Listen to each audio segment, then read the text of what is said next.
As the Heat continue to struggle during this up and down season, there are some disturbing statistics that highlight just how bad Miami has played, and we'll break them all down. Plus, we discuss the latest news on Tyler Herro's recovery from injury, and is there any way that he can avoid the play-in tournament? We'll answer that and more on today's episode of Locked On Heat.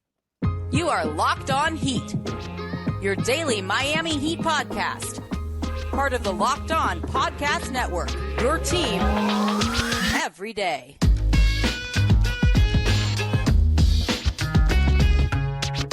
All right, welcome to Locked On Heat, your daily podcast on the Miami Heat. I'm Wes Goldberg, editor at allyoucanheat.com. Joining me as always, longtime NBA reporter David Ramil. However you're tuning in on YouTube, Odyssey, or your favorite podcast app, thanks for making Locked On Heat your first listen every day. So the Heat have lost 4 in a row. They're sitting at 8th in the East, a full game out of 6. A week ago, David, we were wondering if they could climb all the way to 4th, get home court in the first round. Now I'm wondering if they can even escape the play-in.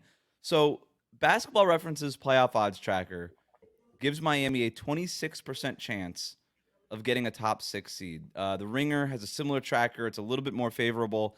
That gives Miami a 38% chance of a top 6 seed. But man, I just can't believe we're here again. Like, you look at the teams around the Heat in the standings, and it's not the Knicks and the Cavs and the Sixers anymore. Now it's a young Pacers team, the Bulls and the Hawks, who have been a mess all year long, and the Heat, who have just won 11 out of 14. During that stretch, we were doing like the whole look out for the Heat thing, and now they're in this mix with these teams. I just don't understand this team, David.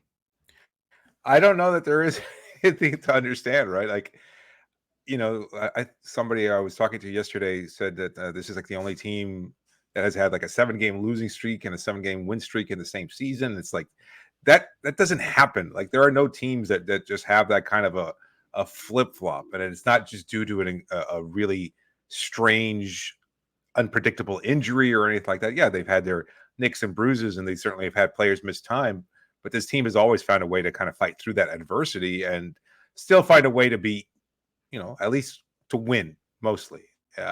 I don't know. I mean, the 4-game losing streak has been so tough to predict too, because again, if you had told me when we talked about it in our preview of the Denver game, like, this was an opportunity for this team to step up, to showcase what they can do. And yes, Denver, that was an ultimate challenge without a doubt, but they were kind of due for a loss as well. They had just had a comeback victory against the Toronto Raptors at home. They were traveling for the first game of a road trip.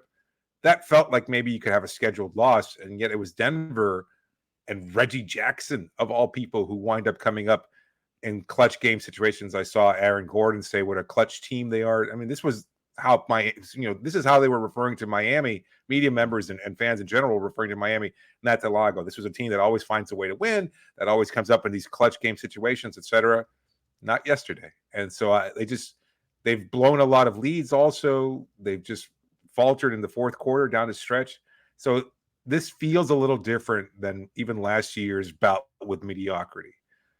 And for somebody who has been mostly positive about this team and their chances of going to another NBA Finals, I'm not so sure that I feel the same way about this team. I think that this is a team that just does not look and act the way that a team that is ready to compete is. They could surprise me, and they could turn things around. And I will be just like a lot of people were last year. Last year, I wasn't surprised. This year, I would be greatly surprised if they're able to flip that switch. That's interesting, because I think, and you and I have talked about it, like, mostly I think this team is better than last year's team. I do too. And I do too. And the thing that separated last year's team during the regular season and the playoffs was basically just 3-point shooting variance. Like, they couldn't make a shot to save their life in the regular season, and then all of a sudden everybody had career best averages in the playoffs. They caught lightning in a bottle, and then there you go. You combine that with Jimmy Butler, doing a Michael Jordan impression for 2.5 rounds, and that's what you got, right? And you end up with Miami in the finals. So this year, that's not really the case. Miami's fine in terms of 3-point percentage. Like, the variance part of this isn't really what's going on. It's not like bad luck or anything like that. It just seems like sometimes this team has it, and sometimes they don't. Sometimes they take these games seriously, and sometimes they don't. And these last 4 games, especially the one against Washington on Sunday, it just feels like this team isn't taking it with the appropriate amount of seriousness. And we hear like Eric Spoelstra talk about this or talk around it, with intentionality and all these Yep. spoisms and all that stuff. And it's like, dude, it's March. Like, how much more? Like, what else do you need to be intentional for 48 minutes of a basketball game? Like, just this team, if it's like, it's one thing to be like, okay, this is like you said, the veteran team that knows how to win and knows how to get it done, and yet they can't be Yeah. intentional. They can't be Yeah. prepared for these games. It just, this team is so hard to figure out because when they are playing well, like again, like that 11-3 stretch, I'm like, wow, I'm not counting out the Heat either. Like when they're playing like this, and then they drop 4 in a row, and you're like, yeah, it kind of does feel like this is a play-in team. Like being in the same sentence as the Bulls and the Hawks feels appropriate. Where I think a lot of people would look at this roster and Jimmy Butler and Eric Spoelstra and Bam Adebayo and the Miami Heat and everything that goes along with it and think that they should be up there with Boston and Milwaukee, but they just haven't been. I found an interesting contrast, even as if we're just talking about it right now, and I hadn't even kind of made these thoughts concrete until just now. But listening to Eric Spoelstra and Michael Malone talk about what it takes to bring a similar effort, no, a greater effort the year after you win a championship. And Spoelstra was asked about it. He said, you know what, it's been so long. I don't know what it's like to kind of, to want to keep the belt, right? That championship belt. And you have to have like a greater focus. Like you're so desperate to say, can we win it in that year that you win the championship, that kind of drives you. But the next year you get a taste for it and you have to be even sharper. You have to be even more prepared. And to hear Malone talk about that Nuggets team, they came into camp in the offseason, their workouts and everything that they did was, we want to be even better so that we can maintain our status as champions. And I think there's something to this Heat team that, as good as they've been, I think there might be just a little sliver of doubt that kind of separates them, that they're just not as fully committed to these games because we just don't know if we're good enough. Like they were as good as you could possibly be last year. They made it to the NBA Finals. They had a historic run. They were great during that stretch. And then they get to the NBA Finals, and what does it matter? Like you can't beat up on your older brother. You can't beat up on big brother Nikola Jokic because he's just too good.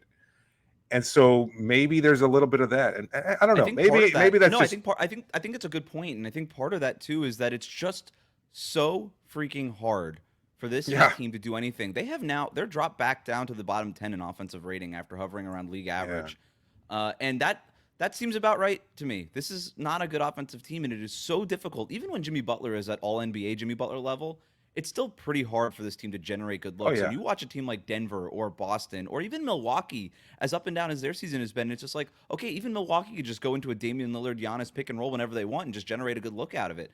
It is so difficult for Miami to consistently, possession to possession, do the work that it requires for this team to get good looks. And now you scale that out for 1, 2, 3, 4 seasons now of the Jimmy Butler experience. It's basically been the same song and dance regardless of the supporting cast around Jimmy Butler.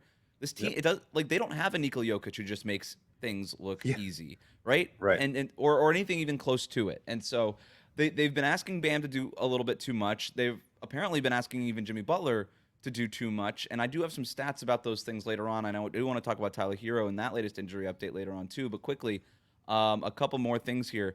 So the Heat right now, they're 35-30. 8th place in the East. I think it's going to take 45 or 46 wins to escape the play-in. I think that's the goal now. Just get out of the bottom 7, 8, 9, 10, get into that top 6, and then let's just see if you can, catch lightning in a bottle again. So I think it's going to take 45 or 46 wins to escape the play-in. So that means, and I just mean like getting the number 6 seed, which again, that's fine. That's the goal now. So that means the Heat got to go over these next 17 games 10-7 or 11-6. And you look at the schedule. You got to win these 2 games in Detroit, Friday, Sunday. You got to win them. If you don't, forget it. Like I'm burying the Heat into the play-in tournament at that point, because you got a game. Again, the Pistons are a better team than they were. Sure, but you got to beat them. So understand, you have to beat them, because then Monday, on the second night of a back-to-back, you play in Philadelphia. Now they're not going to have Joel Embiid for that game, but it's still on the second night of a back-to-back. Tyrese Maxey and the Sixers, they win. They still win games without Joel Embiid. They're just not as good, obviously. And then you have a 4-game homestand, or I'm sorry, a 5-game stretch here, 4 of which are at home. That is pretty rigorous. You've got in Cleveland, and then the Pelicans at home, the Cavs again at home, the Warriors at home. They'll have Steph Curry back for that game. and then and you finish it out with Portland here. So like you just go through there.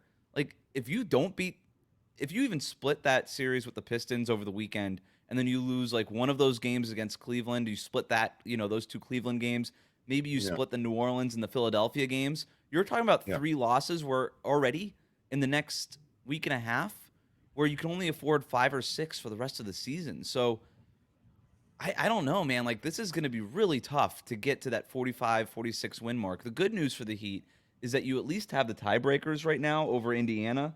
I'm sorry, you don't. You have a game on April 7th against Indiana. Right now, you're tied with the Pacers for the season series at 1-1. That April 7th game in Indiana is going to be it's probably the biggest game left on the schedule for the Heat, My because that birthday. could determine your birthday, April 7th. There you go. For your birthday, hopefully the Heat can get a win. They are 2-0, the Heat are, over Philadelphia, but they still have 2 games coming up against Philadelphia. I talked about the one on March 12th. There's another one on April 4th, but if you win one of those, that March 12th game, I think you have to beat Philadelphia. That way you just go up 3-0 on the season series, and that other game doesn't matter so much, because that way you get to play the tiebreaker over them. They are 3-1 over Orlando this year, so if they do get into a tiebreaker with the Magic, who are right now 2.5 games up on the Heat, then at least they have that. So it's gonna be tough, man. Like, you look at the schedule and it's not gonna be easy, but it's also possible. So 10-7, 11-6. That's kind of what the Heat got to do over these next 17 games. The Heat will not be helped by the latest injury news regarding Tyler Herro. It does not look good. We're gonna talk about that next. Today's episode is brought to you by our partners over at eBay Motors. They've teamed up with Locked On Fantasy Basketball host Josh Lloyd to bring you some of the best fantasy picks each week, all season long. Whether you're prepping for a daily draft or scouting the waiver wire every week, we're going to provide you players that are guaranteed to fit on your roster. So let's see who Josh has picked out for us on this week's eBay's Guaranteed Fit Fantasy Picks of the Week. Basically, he's got 5 players here. They're all poised to make a breakout. And we talked about some of them last week. Kyle Anderson, Kelly Olynyk, Vasily Micic, Duop Reith from Portland. Vasily Micic, that's a Charlotte guy, right? Micic? Yes. He just had like 20 points and 8 assists the other night. That's the guy. If you can get him, he's kind of doing a poor man's LaMelo Ball impression for Charlotte. The Hornets have quietly played kind of well lately. Like, they've got some guys padding stats. I'm going Micic. That's the guy. Yeah, that's the guy, huh? Yeah, I thought Kyle Anderson would have that leap, but he did not take it. Kyle Lowry continues to struggle, even though he's not currently wearing a Sixers jersey. So there's not a lot of great options. Olynyk might be your better choice too, though, because he's on my fantasy team. Thanks to Josh. I picked him up a couple weeks ago. He's doing great. He can pick up those stats. He's not a great rebounder, but he'll put up some points as well. You can't go wrong with adding Kelly O to your lineup. But either way, these are great options. Make sure you pick those, and always make sure to listen to Josh Lloyd, from Locked On Fantasy Basketball. He's going to help you to win your fantasy championship. And eBay Motors knows a championship team is all about each player being a perfect fit. Same with your vehicle. There's so much to love about your car. You need it. You depend on it. It takes you from point A to point B. It takes you on family trips. It takes you on places that you want to go, on adventures that you've never been to before.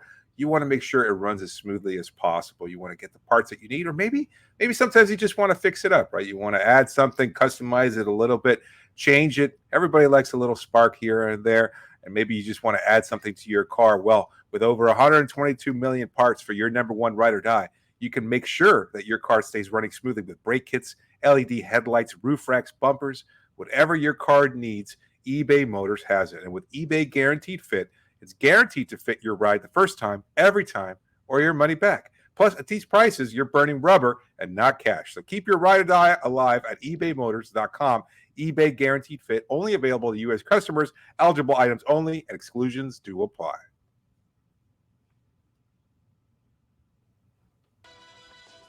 Thanks for making Locked On Heat your first listen every day. Make sure you're subscribed on YouTube and on your favorite podcast app. Locked On has launched the first ever national sports 24/7 streaming channel on YouTube. Locked On Sports Today is here for you, 24/7, covering the top sports stories of the day with the local experts of Locked On, plus our national shows covering every league. Go to Locked On Sports Today on YouTube and subscribe to the first ever national sports 24/7 streaming channel.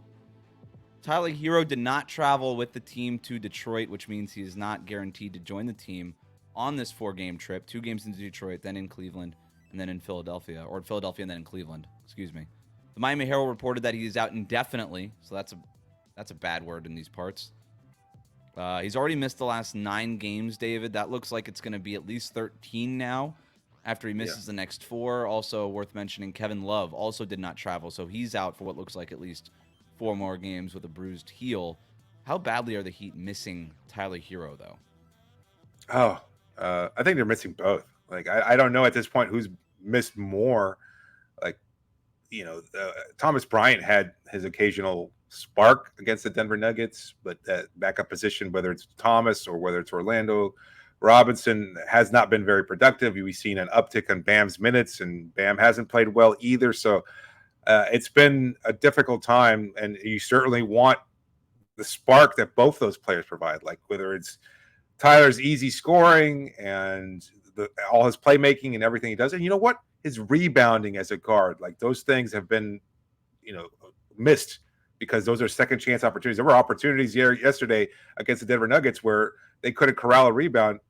Tyler, for whatever faults he may have, at least he'll pull that down, ignite a transition opportunity that could lead to easy buckets. Same with Kevin. He'll grab that rebound. He's a great underappreciated rebounder. And once he gets his hands on those balls, he's not gonna. You can't pry him out of him, and he's gonna be able to. That's the social clip. That's the social clip right there. I heard it as soon as I was thinking it. I was like, do I go there? That's the clip. Kevin loves getting those hands on the balls, I guess. And in any case, he's a great rebounder, and he obviously can ignite a fast break opportunity too. So, Tyler. The fact that they only scored 88 points. I mean, we could talk about rebounding. I just Tyler's averaging 20 points too much a game. into it. Yeah. I mean, at some point this team just needs to score. I mentioned in the last segment, like they're back down to the bottom 10 in offensive rating. And look, their offensive rating with Tyler Herro on the court hasn't been a whole lot better than what it is with him off the court. But you know what? This team has been so weird all season. I know that Tyler Herro would have helped yesterday. I know that for a team that just scored 88 points and has had a hard time scoring over this 4-game losing streak, Tyler Herro would help. And by the way, like Duncan Robinson, as much as we love him in that starting lineup and the stats and all that kind of stuff, like he's quietly not been as consistent as you maybe would have wanting to hope. The 3-point shot is kind of hit or miss sometimes. He's only shooting like 38% from 3 over these last 9 games with Tyler Herro out. And this is not even a Duncan Robinson thing necessarily, because I do think that he's been playing well and that his chemistry with those guys is still notable. But just having another guy who can score, having a guy who could take the Patty Mills minutes, right? Like they're playing so many guys in these lineups, whether it's there was Patty Mills and Thomas Bryant minutes yesterday against the defending champs. I just don't know that you can afford to do that. They're missing, and those minutes otherwise probably could have gone to Tyler Herro and Kevin Love, right? And that just looks a lot different. That looks a lot different. I don't know if that means the Heat win that game, but I know it looks a lot different. I know this team doesn't get blown out if those two guys are playing. And so, they're missing Tyler Herro a lot. And the fact that he is now out indefinitely with, he misses the first 3 or 4 games with that left knee hyperextension that he had at the end of that New Orleans game. And then he's missing these last games with the right foot tendonitis or tendinosis or, whatever it is. Yes. Now, like with this inflammation essentially in the right foot, we don't know when he's going to come back. And for the Herald to use the word indefinitely is troubling. And it kind of lines up with all the things that you and I have been hearing too and just, by the way, just context clues with this team too. When is Tyler Herro going to come back? We don't know. And that's he's because making progress. Right. Eric Spoelstra giving a non-update yesterday. And that's all he could do because I don't think anybody knows. But we do know like the Heat are going to be cautious with guys like this. We saw it with Bam earlier in the year when he was dealing with the hip injury, which was like another lingering type injury. And apparently this foot thing with Tyler Herro has been lingering. It's been an issue even dating back to his rookie season. So when it comes to lingering issues that like of things that can kind of get inflamed and bothersome, the Heat with other players have been very cautious with those things, right? Bam missed, 12, 13 games or something with the hip injury. Yep. And now Tyler's missed 9, and it just feels like they're being as cautious as possible. And I as much as it hurts and as much as they miss him offensively, I still think it's probably the right move to be cautious with him, considering that you're going to want him to be as fresh as possible for the playoffs, something that he wasn't obviously last year, although that was for very different reasons. Considering what we've seen from the team over the last 4 games where they've absolutely needed him and Kevin Love, like taking this cautious approach and making sure that those guys are at full strength. With Love, he's an older player. Obviously, you don't want to push him. Could he go out there if this was a NBA Finals or even a playoff game? Probably. I would say so. Could Tyler do it? Yeah, maybe. Yeah. If it's been a lingering issue since his rookie year when he was 19 years old, like you don't want to continue to build on that. You want to give him some rest and have him come out and be Miami's secret weapon, right? That they've had all along over the last couple of years. So I like the cautious approach. I know it might be costing Miami in the short term, but if there's a long-term payoff, and that's a big if, that's on Tyler and that's on the Heat and the coaching staff to make sure that they maximize his opportunities and to maximize his level of play once he's back at full strength. But if you can break him out and have him be the kind of player that you and I expect he can be and be that kind of prolific scorer as a starter, because again, I think that conversation as a bench player is probably done. I think then it's all worth it. Like, because all of a sudden you're going to be welcoming in a dynamic 20-point per game scorer that could just make things so much easier. And I hope he's at the very least putting shots up right now. So he can't be just sitting still. Like his cardio would be, shot. He would have, a very, very poor level of endurance at this foot. It's like the bottom of the foot, right? You were looking at some sort of diagram before we started recording. So maybe not like running. He's probably not doing sprints, but you could get on a bike and you could still keep your cardio up or whatever. I'm not a doctor. I'm not going to pretend to be one. But if he does come back in this first game after the road trip, it would be against New Orleans at home. So the last team he played would be the same team that he comes back to face in his first game back. So he had 15 points against the Pelicans before he left that game with an injury. So, maybe that home stretch that starts March 22nd, you start with a game against the Pelicans at home, and then it's Cleveland, Golden State, Portland. Maybe that's the target date. But again, I'm just guessing here. So we'll see. It's not great. You never want to hear indefinite when it comes to any sort of injuries. I know we're trying to kind of spin it positive here, and obviously you prefer, hey, be cautious, get this guy ready for the playoffs, as opposed to just wear him out in the regular season and just in playoffs be damned kind of thing. But there is going to have to be a balance at some point, especially if the Heat drop some of these games like we were talking about earlier. It's like, okay, how many more games can they really afford to lose? And then also, like, what does it look like when Tyler Herro comes back? Is there going to be a process of folding him back in? Maybe there won't be. I don't know. Maybe he's just a gunner and he just comes back and he starts taking shots and Miami's offense just looks that much better. But we'll see what happens. I have some important stats that I want to share with you. We're going to do that next. Today's episode of Locked On Heat is brought to you by Stitch Fix. You know that instant confidence boost when you get from an outfit that makes you look really good? That's what you get with Stitch Fix. Easily upgrade your wardrobe this year with a professional stylist that helps you find new, on-trend favorites that will work for you. Just give your stylist your size, style, and budget preferences. Order boxes when you want and how you want. No subscription required. And they send 5 just for you pieces, plus outfit recommendations and pro styling advice. Keep what works and then send back the rest. Stitch Fix makes it all so easy. If you don't like the shop, they save you the time and effort, and you still get the outfits that make you look and feel good. And if you don't love something, just send it back. Shipping, returns, and exchanges are always free. Style that makes you feel as good as you look. Get started today at stitchfix.com/lockedon. That's stitchfix.com/lockedon. stitchfix.com/lockedon. Thanks for making Locked On Heat your first listen every day. Make sure you're subscribed on YouTube and on your favorite podcast app. If you're interested in joining us for a watch party, for this team that you may not even enjoy watching at all right now. Oh, no, they'll be winning by that point. It's we're due, right? Like it's been that up and down. It's like, oh, you had a losing streak, then a winning streak, then a losing streak. It's coming. I don't know how many more losses it's going to take. What was the first team to lose? Only team this year to win 7 and drop 7 in a row. 7. So do they have to lose another 7 in a row or another 3? Let's hope not. Because if they do, that's a punch all around. Yeah, that makes things really difficult for us to try and be like, hey, they're going to be able to turn this around. I'm sure of it. I can really feel it this time. This stretch is so important coming up this weekend, man. I know we already kind of talked about this, but I'm still just staring at the schedule in front of me. Detroit, Philly, Cleveland, all on the road. Like, I don't even know that you can afford to split these. I think you got to go 3-1 minimum. Whew. That feels like a daunting challenge right now. Doesn't it? And that, Yeah, I think it's a very greatly renewed Pistons team that has found some spark late in the season. We've seen this in the past, like lottery teams that are not just messing things up for other teams, playing the spoiler role and things of that sort, but they've kind of figured it out. They kind of turned it around, and Jalen Duren has been a monster. Yeah. And they kind of want to have a runway going into next season too. And by the way, this Pistons team has played Miami hard every time they've played. The 2 times they've played this season also. So it's not like these games have been blowouts, despite the Pistons not being good. And outside, 23 games in a row that they lost? They've been actually kind of feisty outside those games. I don't know, whatever. We don't think to do the Pistons stuff that much, but we'll see what happens Friday night. If you are interested in joining us for a watch party in April at some point, so next month, let us know in the comments section here on YouTube. We've gotten a pretty good response so far. We want to everybody's been favorable.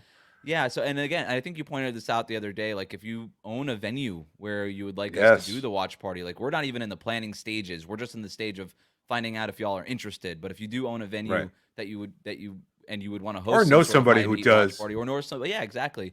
Let us know. You can always email us lockedonheat@gmail.com. You can find us on Twitter, Instagram @lockedonheat. All right, we're gonna do a new segment. I'm calling it Bad Stat Jeopardy. So I have a few topics here, and you're just going to choose a topic, and then I'm going to give you the bad stat associated with that topic. How's it sound? Is there a graphic here, or am I just I'm just going to give you remember these categories? No, it's just 4. It's 4 categories. You can remember this. All right, 4 categories. I hope you can remember this. Jimmy Butler, that's one. Bam Adebayo is the other. Oh. Record. Just remember, record is just going to be. Okay. And are there categories like for money too, like the in Jeopardy? Don't get you have like different skills. Don't get greedy. Okay. Fair enough. And lineups. All right, so we bagged on Jimmy enough yesterday. Let's go with record. All right, we're gonna go record. Ding ding. I don't have a sound effect. Let's go ding ding. So the record versus top 10 teams. That's what we're gonna explore here. They're 3-18 with a minus 7.3 point differential. That also obviously includes last night's loss to the Denver Nuggets. The Heat. What was it last year? Oh, it was better last year. In front of me, I think. I thought you did last year, but you look at the schedule coming up, and other teams that are included in top 10 in point differential. Just mentioned the immediate schedule: 2 games against the Cavs and 1 against the Pelicans. Like, those 3 teams are all in the top 10 in point differential, and the Heat have been losing those games for the most part this season. So we can get out of here. If you split the season, if you split the weekend series in Detroit, and then you drop those 3 games, that's 4 losses, man. And that's with a back-to-back in Philadelphia is sandwiched in the middle of it. So that record versus top 10 teams is not great. That point differential I mentioned, minus 7.3, is almost worse to me as a marker because, we're not even talking about close games anymore. If you're losing by more than 7 points per 100 possessions, these are just games that the Heat are not competitive in, and it's actually been worse over the last 2 weeks. It's actually been worse than 8 points in terms of differential. So that's record. Next category. Let's go with Bam. What do we say? All right. So here's an interesting one.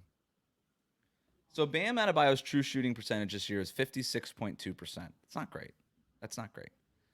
According to StatMuse, the average center in the NBA, the average center's true shooting percentage is 61.3%. Bam is significantly lower than that. Bam is an inefficient offensive player. And I don't think that should be surprising based on the fact that his shot diet is mostly mid-range shots. But they got to figure out a way to up that true shooting percentage, because if you're going to be relying on Bam Adebayo this much, then he has to be a more efficient player. I don't think that there's any doubt about that. If he's going to be one of your 2 or 3 most important offensive scorers, just scores, which he is, he needs to be a lot more efficient, because right now he is below average in terms of true shooting percentage, just against the average center in the NBA. I know this is kind of opening up the conversation about, he's not really a center anyway. I imagine 90% of our listenership already saying that as you're belting out the statistic. But, name a better option that's available. Even if you were to just accept blindly his categorization as a center, he's still probably the 3rd best center in the NBA behind 2 MVPs, like between Embiid and yeah. Jokic. I But we mean, can't I even guess do you it can like make a power case for forward, Gobert. David. Like he's even like power forward. The average power forward's true shooting percentage is 57.7, so he's still below average for power forwards. So pick the big man position. He's still Right. an inefficient scorer at the position. And the mid-range shots, like look, let me say this. It's remarkable that he's gotten to this point of his career offensively. The guy entered the league as a backup rim roller, kind of 4-5 tweener. We didn't know what he was. Yep. He was basically like John Collins. And now he's at the point of without a three-point shot. And now he's a bona fide mid-range scorer, a fulcrum of offense who can run your offense with passing, playmaking, dribble handoffs, screen setting. Like his evolution as an offensive player should have never happened because he should have never been put in the position to carry an offense the way that he's been put in position to carry this offense. But he has done it. And I think that's remarkable. But I think there's a very clear ceiling to how good this offense can be if you're asking Bam to do those things. Because he's just never going to be that guy that he's not 7 feet. He's not going to be able to have the post moves and do the Joel Embiid and Nikola Jokic stuff. But I think that's why you go out and get a Terry Rozier so you can unlock the lobs and the pick and roll and stuff like that. The Heat need to figure out a way to do more of that. And again, this is why Tyler Herro coming back is so important at some point because it takes a little bit of that scoring off of Bam's plate. And ultimately why they need Jimmy playing at all NBA level because when Jimmy is putting up 30 points a game, nobody's even talking about what Bam's scoring anymore. By the way, I think John Collins is John Collins without the 3-point shot, so we don't have to now he is. use that descriptive. we don't have to describe Bam that That's way. a whole other. We're running out. We can't. He's in Utah. That's what happened to him. So we got Jimmy Butler lineup. And starting lineup. All right, let's go starting lineup. I didn't know starting lineup, but either way, we'll go for it. Oh, I ruined the surprise. Okay, so here's the new starting lineup. So the new starting lineup: Terry Rozier, Duncan Robinson, Jimmy Butler, Nikola Jovic, Bam Adebayo. It's the first lineup all season that has cracked 100 minutes, and they achieved that remarkable feat on Wednesday night against the Nuggets. They have now logged 102 minutes together. Just that stat. That's not even the stat, but just that stat, saying that that's the first lineup for the Heat all year to play 100 minutes together is terrifyingly troubling for this team. And I know that they all know each other and Heat culture and next man up and blah, blah, blah. They should there are teams that have multiple lineups with 300 minutes together, right? And this is the first one with 100 minutes together. Okay, that said, the lineup has been outscored by 6.7 points per 100 possessions. So Miami's first lineup to crack 100 minutes is not even good, essentially. That's a problem. That's a problem, David. That's the stat. Yes. I mean, there's not much more we can do to break that one down. Like, the number of injuries leads to the starting lineup. Well, I mean, the idea is that there's a starter out there healing his foot right now, so I think that's the next strategy for that, and maybe perhaps even moving Terry Rozier to the bench, I suppose, is another option as well. But I mean, not yeah, Jovic. Okay. I mean, yeah, I guess that's a possibility. I don't know.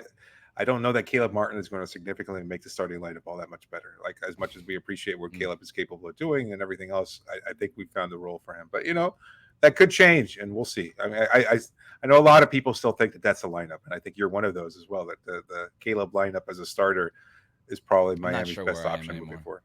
I think it's probably their best option. I just don't know what Spo is going to do, and I don't pretend to know what Spo is going to do. So, all right, last one is Jimmy Butler. It's his free throws. This has been talked about quite a bit. He's averaging 4 free throws per game during this 4-game losing streak. That's as big of a reason for the losing streak as anything. He averaged 9.9 free throw attempts during the 11-3 stretch. And I know people are going to point to, it's the officiating. They've changed the rules. It didn't change the rules that much. They still call fouls. We're talking about slicing his free throw attempts by more than half. All right? That ain't the officials, dude. Okay? That's on Jimmy Butler. The Heat are 11-0 when Jimmy takes at least 11 free throws in a game. 11-0 this year. They're 16-6 when he takes 9 or more. So that's it, man. Get to the line, Jimmy. You got to figure out a way to get to the line, and I don't know how to do it. He wasn't doing it. He wasn't doing it against Denver. It wasn't doing it, and I'll say it again. It's not all on the officials. They don't account for 5 fewer free throw attempts. That's not the officiating. It doesn't work that way. All right. That's Bad Stat Jeopardy. Maybe we'll do that again sometime. Thanks for making Locked On Heat your first listen every day. Hit that subscribe button on YouTube. Follow us on your podcast app.